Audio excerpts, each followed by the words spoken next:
নমস্কাৰ মোৰ আজি মনটো যোৱাকালিৰ পৰা বৰ বেয়া মাননীয় মুখ্যমন্ত্ৰীৰ যেটো অৱস্থা হৈছে ৰেসলেছ অৱস্থা এটা হৈছে মই সেইকাৰণে মুখ্যমন্ত্ৰীলে এটা এসময়ৰ আমি সহকৰ্মী হিচাপে কাম কৰা মুখ্যমন্ত্ৰীৰ শুভাকাংক্ষী আছিল এটা সময় এতিয়াও মই এটা পৰামৰ্শ দিছো মিছা কথা কওঁতে সাৱধানে ক'ব যাতে সেই মিছা কথাটোৰ কাৰণে হাজাৰটা মিছা কথাৰ আশ্ৰয় ল'বলগীয়া নহয় এইবোৰ কথা আপুনি পবিত্ৰ মাৰ্ঘেৰিটাহঁতক খেলি থাকিবলৈ দিয়ক আপুনি মুখ্যমন্ত্ৰী তেওঁলোকক দায়িত্ব দি দিয়ক তেওঁলোকে যি কৈ থাকক জয়ন্ত মল্ল বৰুৱা পবিত্ৰ মাৰ্ঘেৰিটা এইবিলাকক কৈ থাকিবলৈ দিয়ক আপুনি মুখ্যমন্ত্ৰী অসমৰ অভিভাৱক মৰাণত জনগোষ্ঠীয় মানে দাবী বিজ কৰি মৰাণত হাজাৰ হাজাৰ মানুহ ৰাস্তাত তিনচুকীয়াত আহি পেলাই মৰাণ জনগোষ্ঠীয় লোকসকলে আন্দোলন কৰি আছে কোচ ৰাজবংশী তেওঁলোকে জনজাতি ডিমান্ড কৰি পেলাই গোলকগঞ্জত কালি পুলিচৰ মাৰ খাইছে হাজাৰ হাজাৰ মানুহ ৰাইজত ওলাই আহিছে আপুনি মুখ্যমন্ত্ৰী হয় কেবাটাও ডিপাৰ্টমেন্ট আপুনি চলাই থাকিবলগীয়া অৱস্থা হয় কি গৌৰৱ গগৈ এই কথাবিলাক কৈ আছে মিছা কথা এটা গৌৰৱ গগৈ যদি হসাকে পাকিস্তানী লিংক থাকিলে হেতেন অমিত শাহ আপোনাৰ ফোনত আপুনি নিজে কৈছে আপুনি বিৰাট প্ৰতাপী মানুহ অমিত শাহ আপোনাৰ ফোনত একেবাৰে তাতে সংসদ ভৱনত নাকি লগাই লৈ গলেতেন এনেকুৱা মিছা কথা আগলৈ নকব মই মুখ্যমন্ত্ৰীক এটা কথা কৈছো আপোনাৰ কেতেমান মিছা কথা মই মনত পেলাই দিও আপোনাৰ ঘৰৰ মানুহবিলাকে মনত পেলাই দিয়ে নে নিদিয়ে আমাক মনত পেলাই দিয়ে আমাৰ ঘৰৰ মানুহবিলাকে আমাক মনত পেলাই দিয়ে যে এনেকুৱা কথা নকবা আপুনি যে কৈছিলে ভূমিৰ পট্টা পাবই লাগিব আমাক চৰকাৰক আহিবলৈ দিও 54000 বিঘা খিলঞ্জিয়া মানুহৰ মাটি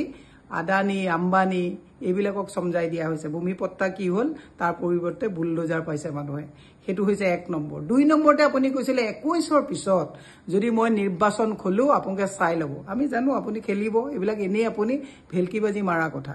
আপুনি কৈছিলে যে মুখ্যমন্ত্ৰীয়ে মিছা কথা ক'ব নোৱাৰে মুখ্যমন্ত্ৰীয়ে যদি মিছা কথা কৈছে তেতিয়াহলে মই যদি এই 10 ছেপ্টেম্বৰত গৌৰৱ গগৈ পাকিস্তানী লিংক প্ৰমাণিত কৰিব ন ঘৰলৈকে নাযাও মই কৈছো ঘৰলৈ যাও পৰিয়াল আছে লৰা ছোৱালী আছে কেলে ঘৰলৈ নাযাব দিনটো ইমান কষ্ট কৰে ঘৰলৈ নগৈ ক'ত যাব ঘৰলৈ যোৱা পৰিৱেশটো ৰাখক আমি আপোনাক আজি পৰা ফ্ৰী কৰি দিছো 10 ছেপ্টেম্বৰ গল গৌৰৱ গগৈ পিছত লাগি থাকিবলৈ না ধুনীয়াকে কাম বন কৰি ঘৰলৈ গৈ ভাত পানী খাই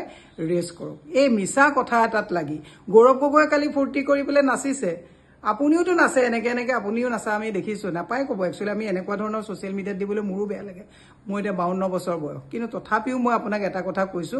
গৌৰৱ গগৈ নাচিছে আজি নহয় আগতেও নাচিছে তৰুণ গগৈ ডাঙৰীয়াও নাচে আপুনিও নাচে নাচক কোনো কথাটো নাই হেতু কাৰণে ইমান আপুনি খং আহিব এই কাৰণে নালাগে এটা মিছা কথা কলে 100টা মিছা কথা তাত কব লাগে আগলে মিছা কথা নকব মই হেতুৱে আপোনাক পৰামৰ্শ দিছো মিছা কথাবিলাক কবলে পবিত্ৰ মাৰ্ঘেৰিটাহঁতক এৰি দিছে তাহাঁতক এৰি দিয়ক ফাইনালি আপোনাক মই এটা থ্যাংক ইউ দিছো আপুনি কৈছে যে দুটা হ'ব এটা আইনী যুঁজ এটা ৰাইজৰ যুঁজ আইনী যুঁজত এসআইটিত কি আহিলে আপুনিও ভালকে জানে সাবমিট কৰিবলৈ সকলো ভালকে জানে ৰাইজৰ যুঁজটো 26ত হ'ব ৰাইজে সিদ্ধান্ত ল'ব তাৰ আগতে মই কৈছো শান্ত হওক অভিভাৱকৰ দায়িত্ব পালন কৰক মিছা কথা আগলৈ কওঁতে 10 বাৰ মানে মাতিলে চাব যে এইটো মিছা কথা কবলৈ গলে গৌৰৱ গগৈ পাকিস্তানী লিংকটো নিচিনা থেকেছা খাব লাগিব নেকি এই কথাটো চিন্তা কৰিবৰ কাৰণে এসময়ৰ আপোনাৰ শুভাকাংক্ষী আছিল এতিয়াও মুখ্যমন্ত্ৰী আমি শুভাকাংক্ষী গতিকে এতিয়াও আপোনাক কৈছো মুখ্যমন্ত্ৰীৰ একাৰণে আমি শুভাকাংক্ষী আপুনি অস্থিৰ হৈ গলে গোটেই অসম অস্থিৰ হ'ব ইতিমধ্যে হৈছে অস্থিৰ গতিকে আপোনাক এটো পৰামৰ্শ কৰিছো গৌৰৱ গগৈ পিছত ফুংফাং কথাত লাগি থাকি লাভ নাই 26ত আপুনি যুঁজ লগক কৰক গৌৰৱ গগৈ যুঁজিব মুখ্যমন্ত্ৰী যদি গৌৰৱ গগৈ হ'বলগীয়া আছে আপুনি অপজিশনত থাকিব আপুনি যদি হ'বলগীয়া আছে আমি অপজিশনত থাকিম তাকে কৰিবলৈ গৈ এইবিলাক ফাকি ফুকা এইবিলাক কথা কৈ অশান্ত নকৰিব মুখ্যমন্ত্ৰীয়ে যেটো কথা কয় হেতু অৰ্ডাৰ হ'ব লাগে মুখ্যমন্ত্ৰী কথা এনেকা চেলেং পেটেং কথা হ'ব নালাগে বেয়া লাগিছে মুখ্যমন্ত্ৰীক আমাৰ দিয়কচোন দুবাৰ ইলেকশন খেলিছো মই হাৰিছো তথাপি আমি আপোনাক ক'বলগীয়া হৈছে আপোনাক জনমত দিছে মানুহে আপুনি এনেকুৱা কথা নকব ধন্যবাদ যিকোনো খবৰৰ বাবে যোগাযোগ কৰক 7099017330 লগতে 7099017110 নম্বৰত